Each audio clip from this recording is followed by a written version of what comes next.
Good afternoon. We start here in your business news. Fines of up to 100,000 rands. That's what businesses in South Africa could face if they go over the quotas for the number of foreign nationals they employ. The Department of Employment and Labour is working on amendments to the Employment Services Act that will empower the Labour Minister to set limits on the number of foreign workers a business can employ, as well as the kind of fines they could face for non-compliance.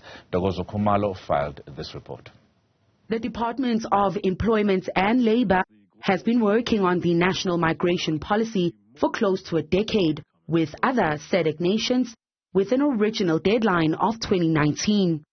However, the Deputy Director General for Public Employment Services at the department, Sam Morotoba, says progress is being made with clear intentions. Basically, the labour migration has to do with how we regulate the movement of economic migrants between our respective countries to ensure that the governance, there is smooth inflow of people. He adds that there will be some obligations for the employer, including first having to check that there is no skilled South African meeting the vacancy requirements. If not, ensuring the foreign national is entitled to work in the country and has all the right documentation. Preparing for a skills transfer from a foreign national to a South African and providing the same working conditions for foreign nationals as a South African worker. While a final list is not yet available, Morotoba says there are specific sectors that will be targeted. What we are going to look at in the main are sectors that are currently problematic, the hospitality and tourism sector, the security, agriculture, construction. Those are some of the sectors where the prevalence of migrants, in some cases 100% employment, currently exists.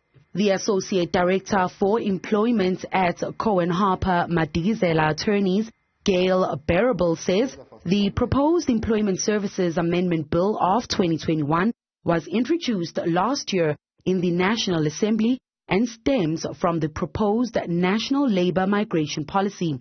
She adds that while the proposed amendments are still to be presented in Parliament, employers must prepare themselves. The proposed amendment places quite an onerous duty on employers to make sure that they're cleaning up their paperwork and that they're complying.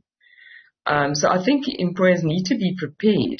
She argues that some of the business leaders she consults with say there are more results-driven interventions to tackling unemployment that the government should work on, such as boosting the economy and focusing on SMEs, retaining jobs through reskilling and shared workload, overhauling existing restrictive regulation, and having concrete timelines from the government for improving unemployment. Bearable is not convinced that the amendments will make an impact in industries that matter. Where it might impact quite significantly is on employment of domestic workers, nannies, that sort of thing, because there are South Africans available with those skills.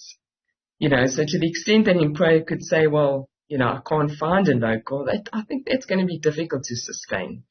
So it may well impact private households. She concludes that the employment of foreigners in the country is designed to be a short-term measure to bridge the skills shortage within an employer's business, and that employers should therefore ensure their skills transfer does take place and is retained. For Newzroom Afrika on Channel 405, I'm Ntokozo Khumalo in Johannesburg.